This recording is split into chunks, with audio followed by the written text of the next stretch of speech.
네, 오늘 본문의 말씀 사도행전 1장 1절로 11절까지의 말씀에 의지해서 반드시 이루어지는 하나님의 약속이라는 제목으로 말씀을 나누고자 합니다. 오늘은 우리 그리스도인뿐만 아니라 예수를 믿지 않는 사람이 할지라도 예수님이 부활하신 가장 기쁜 날이라는 것입니다. 그들이 믿지 않던 예수님은 이 땅에 오셨고 우리를 위해서 십자가에 죽으셨고 우리를 살리시기 위해서 다시 살아나셨습니다. 그들이 인정하지 않는다고, 믿지 않는다고 해서 이 사실이 사라지는 것은 아니라는 것입니다. 예수님께서 많이 다시 살아나지 않으셨다면 사실 우리는 이곳에 예배자로 설 수 없다는 것이죠. 그거 아십니까, 성도님들? 우리에게 가장 큰 복은 우리가 하나님 앞에 예배자로 설 수 있다는 것이죠. 아무나 예배자로 설 수가 없어요.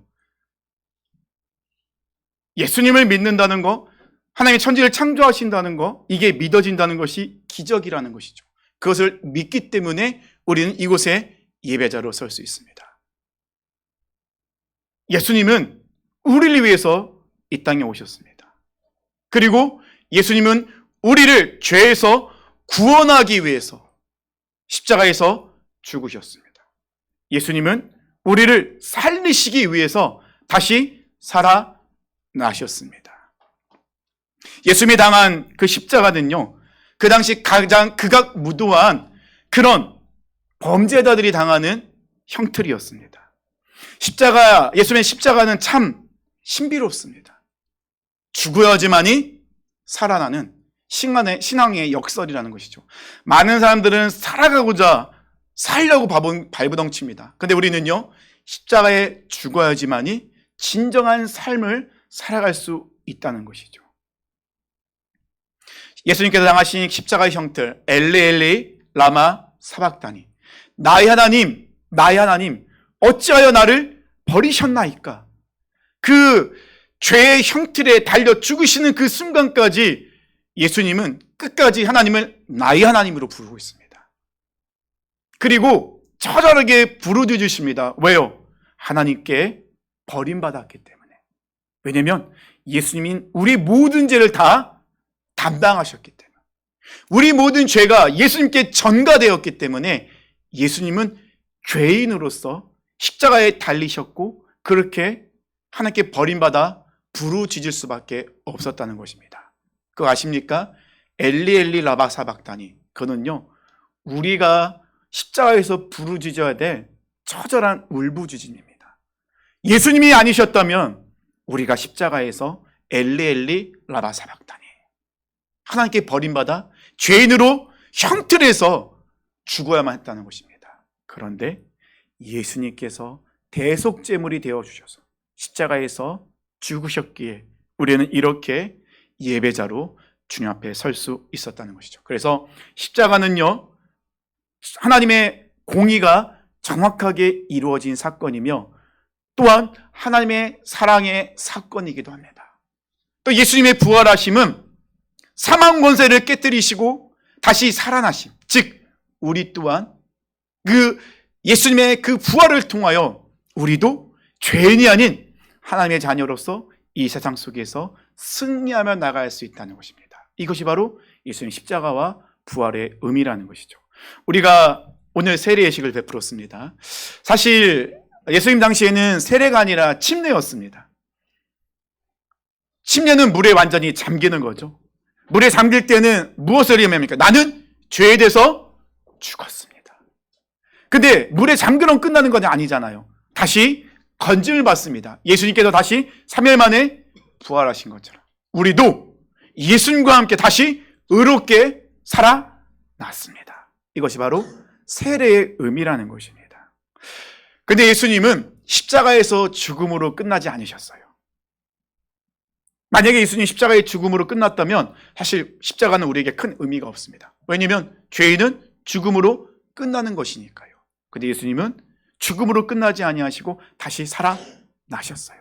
그래서 복음은요, 십자가로부터 부활에 이르는 것까지라는 것이죠. 십자가만 외치는 것이 아니라 부활하심도 우리가 찬양하는 것입니다. 이 모든 것의 시작은요, 하나님이 우리를 사랑하시기 때문에 시작이 되었습니다. 우리는 매 순간순간마다 끝까지 하나님을 배반합니다. 내 뜻대로 살려고 합니다. 하나님의 마음을 아프게 합니다. 내가 주인이 되어 살아갑니다. 하지만 하나님은 우리를 포기하지 아니하시고 끝까지 찾아오셔서 인내하시고 우리를 품어주시고 다시 세우십니다. 그 사랑, 그 무엇으로도 그 누구도 끊을 수 없는 그 사랑이 있기에 우리는 이렇게 예배자로 주 앞에 나갈 수 있다는 것이죠. 근데 제가 이렇게 아주 목소리를 힘을 내서 강하게 예수님의 십자가와 부활을 분명하게 이야기할 수 있는 것은 이것은 제가 만든 것이 아닙니다. 제가 이렇게 분명하게 아주 강하게 선포할 수 있는 것은 이 모든 것이 다 성경에 기록되어 있기 때문에, 그렇기 때문에 자신 있게 단호하게 예수님의 십자가와 부활을 말씀드릴 수 있습니다. 구약 성경은 반드시 하나님께서 메시아를 보내주시겠다는 하나님의 약속, 즉 오실 메시아에 대한 약속의 말씀이 구약입니다. 신약은요, 그 약속이 예수님을 통하여 이루어졌음을 기록한 것이 바로 신약입니다. 근데 신약도 끝나는 게 거기서 끝나지 않죠. 요한계시록이 있습니다. 물론 요한계시록 신약에 들어가지만요, 요한계시록은요, 예수님이 이 땅 가운데 다시 오시겠다는 하나님의 또 다른 약속이 기록되어 있다는 것입니다. 우리 하나님은 창세전부터 그리고 창세 이후부터 지금까지 성경에 기록되어 있는 그 약속의 말씀을 모두 다 이루셨어요. 단 하나도 이루지 못한 것이 없으십니다. 예수님을 보내주시겠다 약속하셨고 보내주셨고, 예수님 십자가에 대속제물로 내어주겠다 내어주셨고, 다시 살리겠다 살려주셨습니다. 예수님께 성경에 기록된 모든 약속은 완벽하게 이루어졌다는 것입니다. 또한 하나님은 실수하지 않으세요. 우리는 실수합니다. 우리는 순간순간마다 갈등에 휩싸여서 말씀보다는 내가 원하는, 내가 기뻐하는, 내가 하고 싶은 삶으로 살아갈 때가 많아요. 그럴 때마다 생명의 길에서 이탈할 때도 많죠. 쓰러져 있을 때도 많고요. 하지만 하나님은 다시 우리에게 찾아오셔서 우리를 다시 세우시고 생명의 길로 인도하시며 동행해 주십니다. 사랑하는 성도님들, 우연히 여기 앉아 계신 게 아니에요. 하나님이 우리 성도님들의 이름을 정확하게 부르시고 이곳에 예배자로 세우셨다는 것입니다. 그래서 예배자로 서는 우리는 정말 이 세상에 가장 복받은 사람, 복된 사람이라는 것이죠. 꼭 복을 이야기하면 물질과 또 건강과 행복과 이런 것만 생각할 때가 많거든요. 아니에요.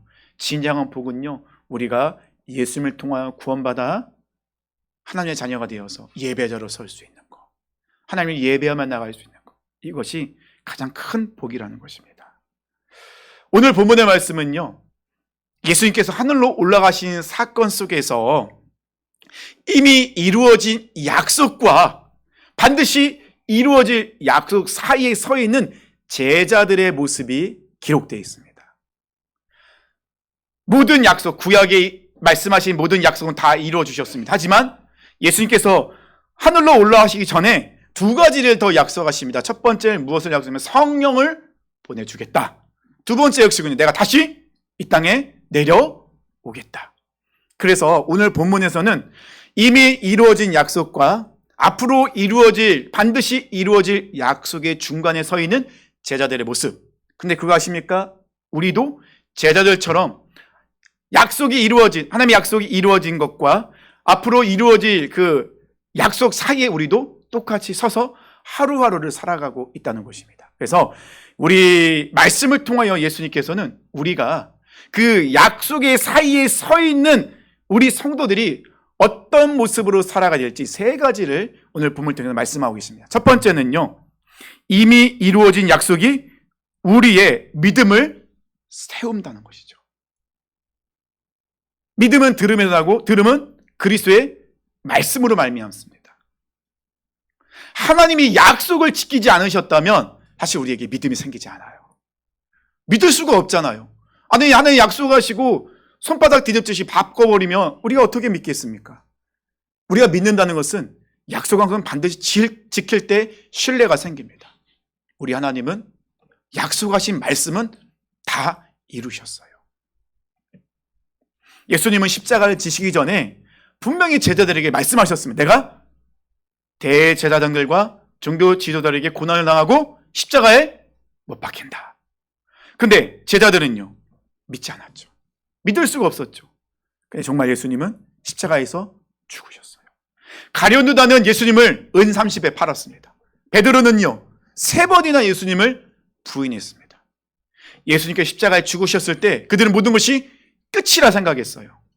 근데 예수님은요, 십자가의 죽음만 말씀하지 않으셨어요. 무엇도 말씀하셨죠? 나는 다시 살아난다.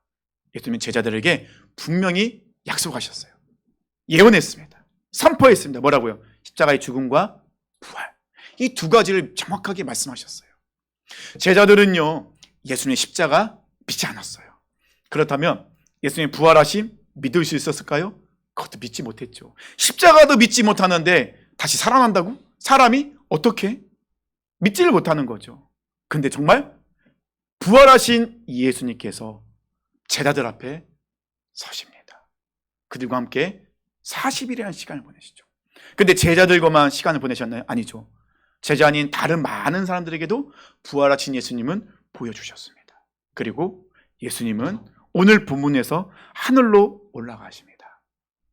예수님의 제자들이요, 예수님 십자가에 달리셨을 때, 죽으셨을 때 그들은 두려웠습니다. 모두 도망가 버렸습니다. 이젠 끝이구나. 그런데 예수님이 다시 살아나신 거예요. 그들이 얼마나 위로를 받았겠습니까? 다시 힘을 내었겠죠. 그래, 우리가 믿던 선생님 예수님이 다시 살아나셨어. 근데 갑자기 예수님이 뭐라고 말씀하십니까? 나는 다시 하늘로 올라간다. 지금 겨우겨우 힘을 내서 모이기 시작했는데 예수님이 또 하늘로 올라가신다고요? 또 떠나신다고요? 그럼 어떻게 살아야 되죠? 그래서 예수님께서 약속하신 거죠. 무엇을 약속하셨습니까? 내가 너희에게 성령을 보내주겠다. 성령은 어떤 분이시죠? 하나님의 거룩하신 영이십니다. 이 성령님은 지혜의 영이세요. 진리의 영이십니다. 진리를 깨닫게 하십니다. 하늘의 지혜와 지식과 명철을 더해 주시는 분이세요. 또 성령님은요, 능력의 영이십니다. 우리에게 용기를 주십니다. 담대함을 주십니다. 우리에게 능력을, 은사를 주십니다. 근데 예수님이 말씀하신 대로, 약속하신 대로 정말 성령이 그들에게 임했어요. 예수님의 십자가와 부활 그리고 성령의 역사는 그 약속하신 대로 모두 다 이루어졌습니다. 그래서 우리는 이 세상 속에서 하나님의 약속의 말씀은 반드시 이루어지기에 우리는 믿음을 구사하며 나갈 수 있다는 거예요. 두 번째는요, 이제 이루어질 약속이 우리의 소망이 됩니다. 예수님 하늘로 올라가시는데 제자들이 뜬금없이 예수님께 질문을 합니다. 오늘 본문 6절이에요. 제가 표준 세번역으로 좀 쉬운 번역으로 읽어드릴게요. 사도들이 한 자리에 모였을 때 예수께 여쭈었다. 주님께서 이스라엘에게 나라를 되찾아 주실 때가 바로 지금입니까? 지난주 종료주일 때 말씀을 나눴죠. 예수님은 세상적인 방법이 아니에요. 세상적인 원하는 그런 왕의 모습이 아니었다고요. 힘과 권력이 아니셨어요. 예수님은 가장 낮은 모습으로 어린 나귀 새끼를 타시고 겸손의 왕으로 예루살렘에 입성하셨습니다. 근데 제자들은 여전히 이 말씀을 통해서 예수님이 하늘로 올라가신 그 시점에 궁금한 거예요. 아니 예수님 다시 하늘로 올라가신다면 우리 이스라엘은 어떻게 되는 것입니까? 지금 이 제자들은 여전히 예수님 보면 꿈꾸는 모습이 있죠. 어떤 모습이죠? 로마로부터 해방되는 거. 우리가 꿈꾸던 그 강력한 위대한 다윗의 왕조가 다시 회복하는 것. 누구를 통해서? 예수님을 통해서. 제자는 여전히 그런 걸 꿈꾸고 있었습니다. 혹시 예수님께서 사망의 권세를 깨뜨리시고 부활하셨기 때문에, 맞아, 죽음의 권세를 깨뜨리고 다시 살아나신 예수님이라면 진정한 왕일 거야. 그러면 우리를 로마로부터, 정치적으로 이 모든 것로부터 우리를 해방시킬 수 있어. 이런 기대감을 갖는 거죠. 그래서 이 제자들은 이것을 늘 생각하고 있는 중에 예수님이 하늘로 올라가시니 궁금한 거죠. 그럼 예수님, 우리는 어떻게 합니까? 이스라엘은 어떻게 되는 겁니까? 언제 회복이 되는 겁니까? 이때 예수님이 7절 말씀하십니다. 예수께서 그들에게 말씀하셨다. 때나 시기는 아버지께서 아버지의 권한으로 정하신 것이니 너희가 알 바가 아니다. 오해하지 마세요. 이스라엘 회복이 일어나지 않는다, 너희가 상관없다, 이렇게 말씀하신 것이 아니에요. 예수님은 말씀하십니다. 때와 시기는 아버지께 있다. 그 말은 뭐죠? 아버지가 원하신 그때, 정하신 그때 이스라엘은 반드시 회복이 된다. 근데 지금은 아니다. 지금은 아니다라는 말씀하세요.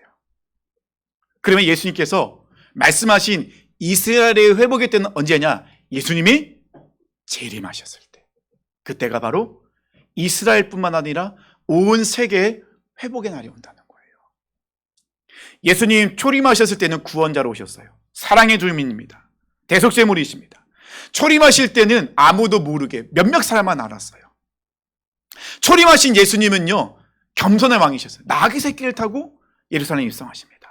근데 다시 오시는 재림의 주님은 천군 천사로 호령하며 이 땅 가운데 재림하십니다.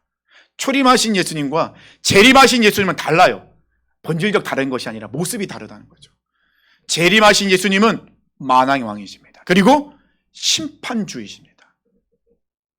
초림하셨을 때는 우리를 구원하시기 위해서 사랑으로 오셨지만, 재림하실 때는 정확하게 선과 악을 판단하시는, 정죄하시는, 심판하시는 만왕의 왕이세요.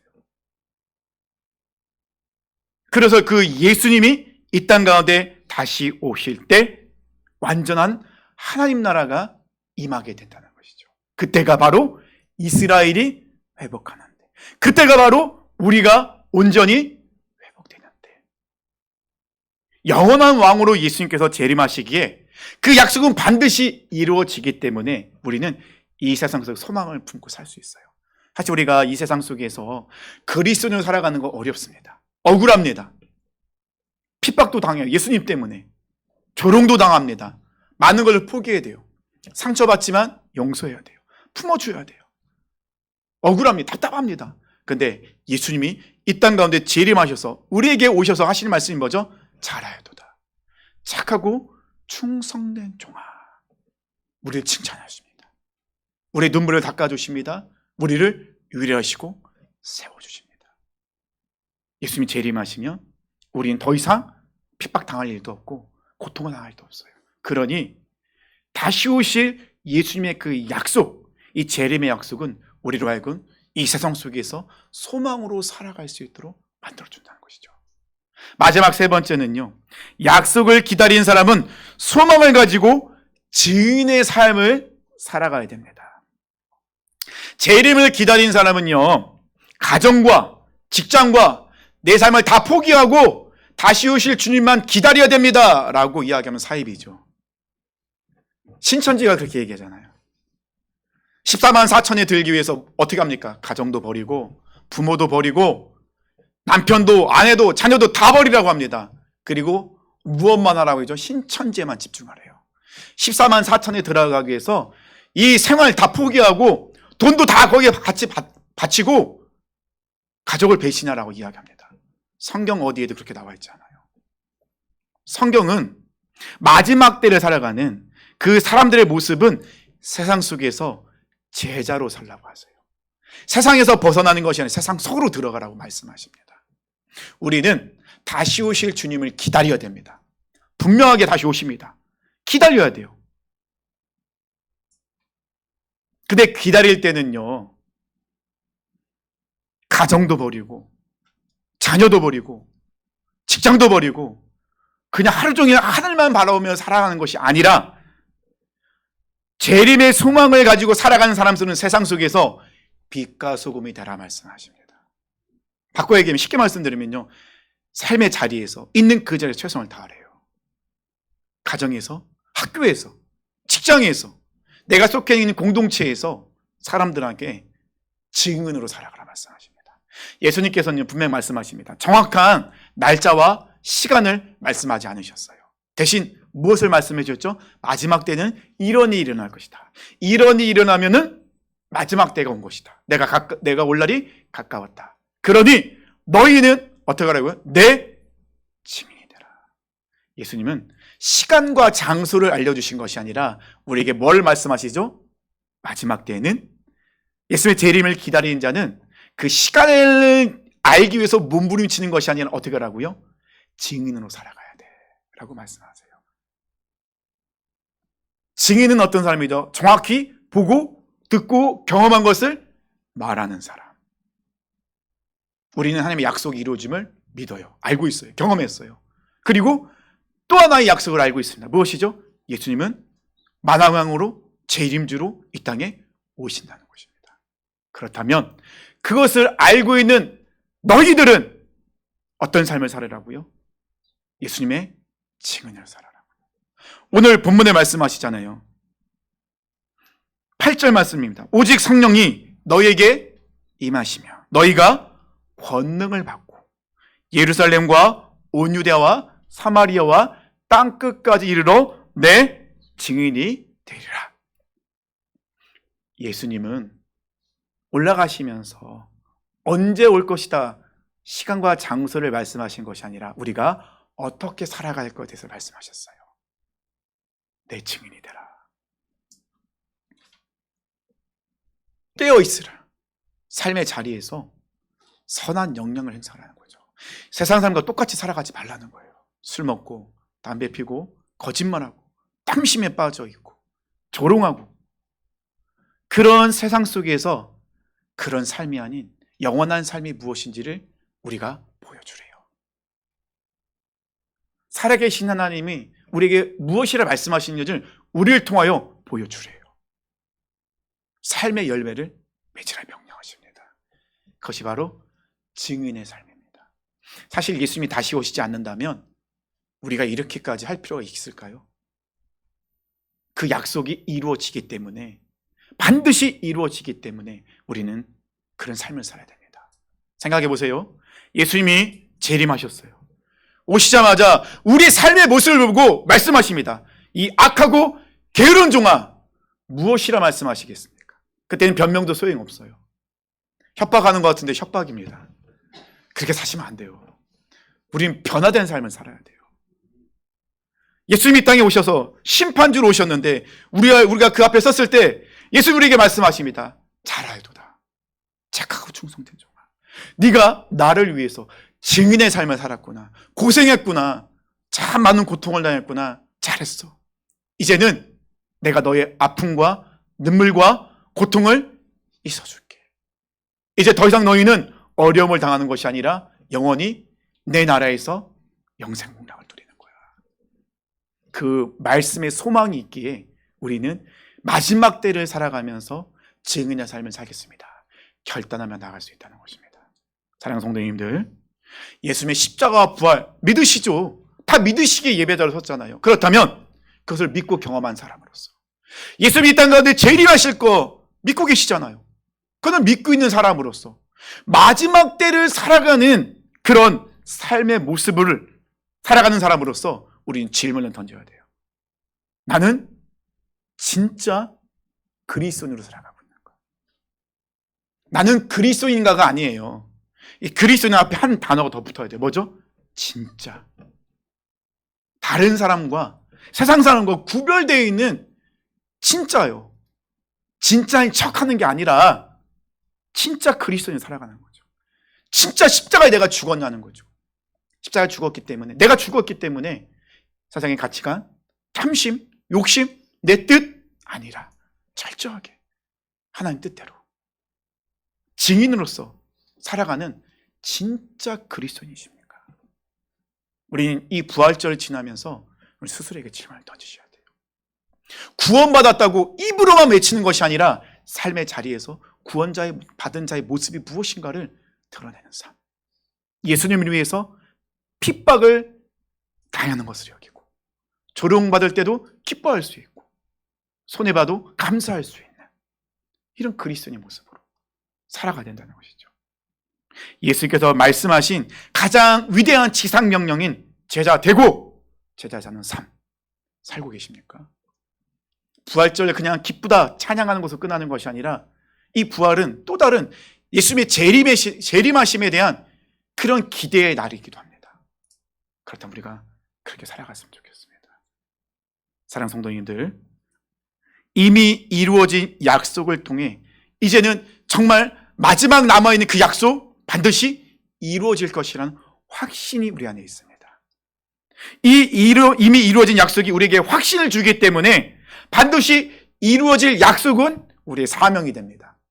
다시 오실 주님, 우리는 증인으로 살겠습니다. 이것이 바로 우리의 사명이라는 것입니다. 우리 부활절 지나면서 다시 한번 결단합시다. 주님, 예수님의 증인으로 살겠습니다. 거룩한 부르심을 받은 자로서, 성도로서 세상 속에서 구별되어 살아가겠습니다. 주님이 다시 오실 때까지 좁은 문, 좁은 길 들어가겠습니다. 이것이 바로 우리의 사명입니다. 우리 결단하시면서 십자가에 죽으시고 부활하셨으며 다시 오실 예수 그리스도의 이름으로 삶의 자리에서 증인으로서 승리하시기를 축원합니다.